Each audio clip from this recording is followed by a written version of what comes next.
Thank you, Chair. Director General, President of the Conference, Conference Vice Presidents, delegates, and colleagues. On behalf of the United States Council for International Business, it is my great honor to address this House as the International Labor Organization celebrates its centenary anniversary.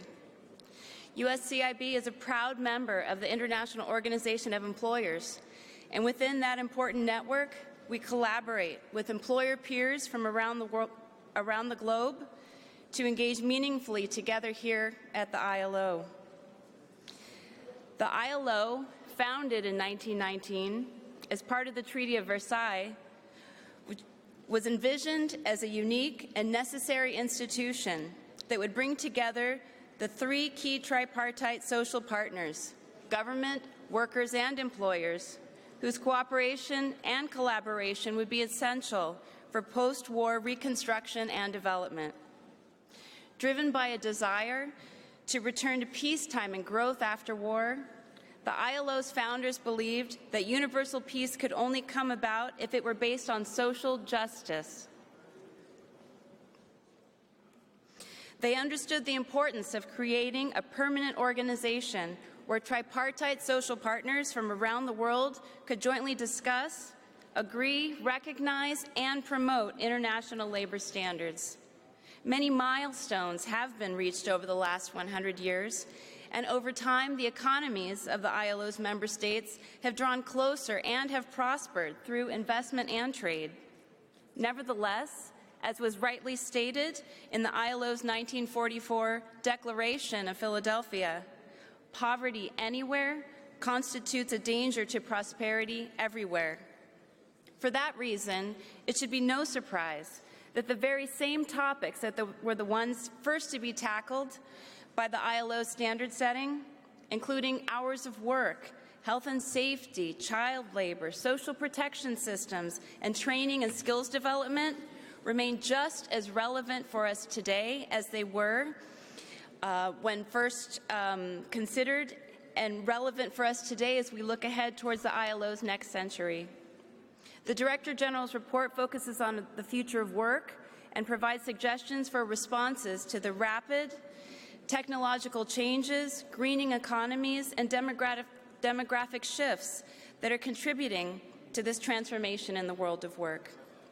Decisive action is needed, and the ILO's tripartite constituents must be part of these important policy dialogues in their own national settings. Particular attention should be paid to issues such as skilling, upskilling, reskilling, establishing inclusive labor markets, and narrowing the digital divide.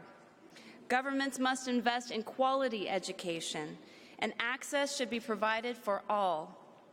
We lose out if meaningful efforts are not taken to incorporate all people into our workplaces. And this especially includes women, and it especially includes members of the lesbian, gay, bisexual, transgender, and intersex community.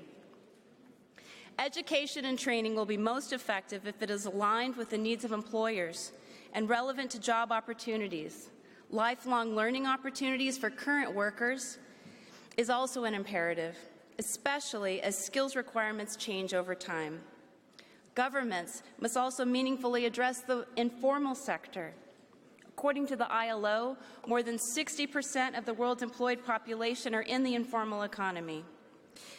These workers are more vulnerable to exploitation and unacceptable practices like forced labor or the worst forms of child labor. Bringing workers into the formal economy can bring overall benefits to society, provide enterprises with greater access to finance, and increase workers' access to social protection, rights at work, and decent working conditions. Chair, social protection system reform will also be critical for the future and should take note of and align with new business models and digital technologies.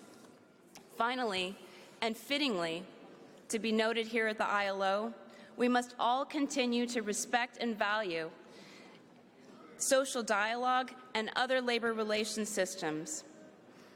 As the ILO's founders wisely understood 100 years ago, Open and honest tripartite dialogue based on trust and political will can be an important tool for finding shared solutions and facilitating the implementation of reforms geared towards our shared future. Thank you.